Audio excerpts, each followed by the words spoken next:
With a long, sullied history of extremely poor DBZ games before it, Dragon Ball Z Budokai was a bit of a revelation. 2 years and a so-so sequel later, and we have Dragon Ball Z Budokai 3. This is far and away the best Dragon Ball Z game, period. This is a must-have for Dragon Ball Z fans, and the action is also fast-paced and viscerally satisfying that it can genuinely appeal to those completely uninterested in Dragon Ball Z. Budokai 3 retains all of the gameplay fundamentals of its predecessors, and it adds several new mechanics which have significant impact on the action. First is the Teleportation Counter system. Simply tap the D-pad and the X button at the right moment, and you'll instantly teleport right behind your opponent to deliver a crushing blow. If your opponent is quick enough on his or her feet though, they can pull a reversal and teleport behind you as well.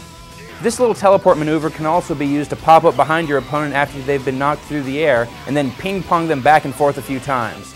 All this may sound a little odd to outsiders, but Dragon Ball Z fans will recognize it as an integral part of a good Dragon Ball Z fight. Also key are massive energy attacks, which the Budokai series has always dutifully represented. Budokai 3 is the first to introduce the concept of a beam struggle. Basically, two characters throw a massive beam of energy at each other and then push to overpower each other's beams. All you need to do here is rotate the analog sticks or mash on the buttons as fast as you can. So, it's not that big a deal from the gameplay perspective, but it brings the experience that much closer to the source material. Oh yeah, and the beams, they look totally awesome. The Dragon Rush is the most important new mechanic, and it boils the rock, paper, scissors underpinning of all fighting games down to its very essence. At 3 points during the Dragon Rush, both players have to press one of the face buttons. If the attacker can avoid hitting the same face button as the player being attacked at each of these turns, the series of attacks will end with a punishing energy blast. If the button presses match up at any point though, the Dragon Rush will cancel out and go back to regular action. The action is so incredibly over the top and the camera cuts so perfectly, the Dragon Rush is mind-blowing the first time you see it. The downer is that the Dragon Rush is basically the same for every single character. More variety would have been nice, but the Dragon Rush is still a fantastic addition to the action regardless. Successful Dragon Rushes will also cause your opponent to become fatigued.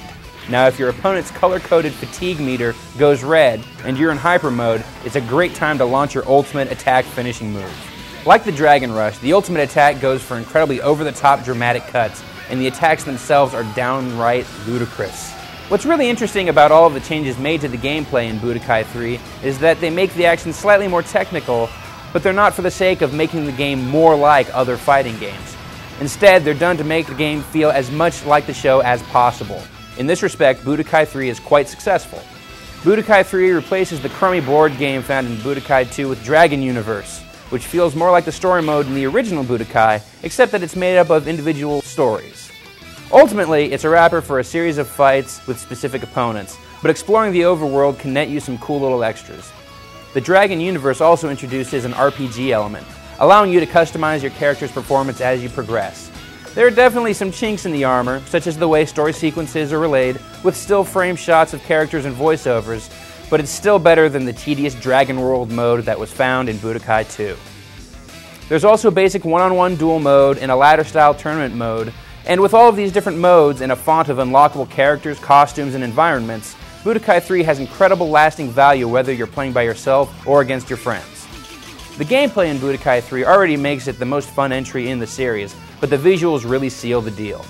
The cel-shaded character models introduced in Budokai 2 have been cleaned up a bit, and the environments look a bit nicer, but it's the game's expert use of special effects, some cool new animations, and great dramatic camera angles that really improve the visuals and elevate the overall experience. The entire game just crackles with power now. Even when standing still, a cool-looking glow will emanate from the characters. Energy blasts feel like they have incredible force, with nice light bleed and splash effects really making the energy seem tangible. All told, Budokai 3 looks absolutely stunning. Furthering the game's authenticity is a sound design where basically every element is lifted from the Dragon Ball Z anime, and it features a ton of new voice work from the American TV cast. Now, if you're a Dragon Ball Z fan, go get a copy of this game. Just do it right now. It's certainly not perfect, but it recreates the DBZ experience better than any other game before it. There's definitely a lot of fan service in the game, but the gameplay is also just plain fun, and anyone that's up for a simple, high-impact fighting game should have a blast with Dragon Ball Z Budokai 3.